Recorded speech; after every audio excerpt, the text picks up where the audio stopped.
How Fotis brought Apuleius to see her mistress enchant. On a day Fotis came running to me in great fear, and said that her mistress, to work her sorceries on such as she loved, intended the night following to transform herself into a bird, and to fly whither she pleased. Wherefore she willed me privily to prepare myself to see the same.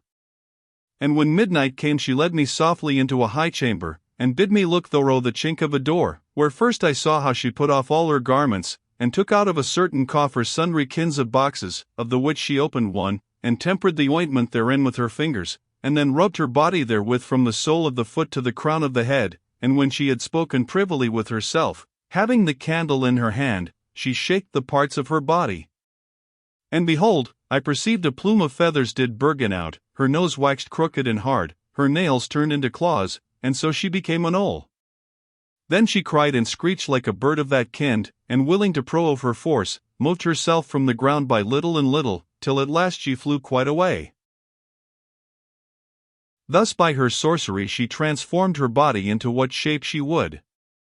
Which when I saw I was greatly astonished, and although I was enchanted by no kind of charm, yet I thought that I seemed not to have the likeness of Lucius, for so was I banished from my senses, amazed in madness, and so I dreamed waking, that I felt mine eyes, whether I were asleep or no.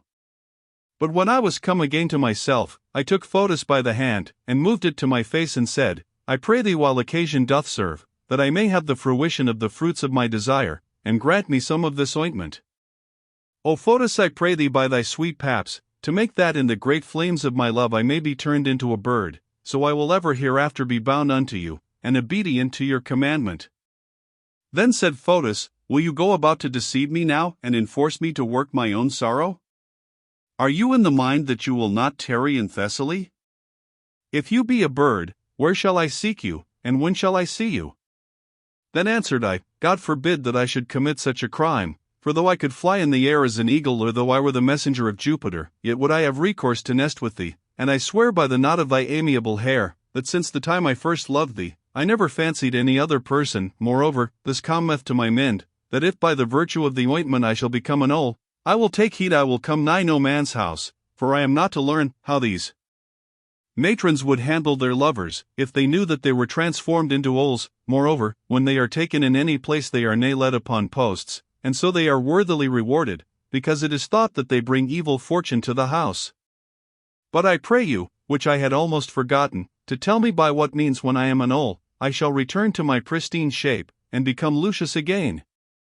Fear not, quoth she, for my mistress hath taught me the way to bring that to pass. Neither think you that she did it for any good will and favor, but to the end that I might help her, and minister some remedy when she returneth home.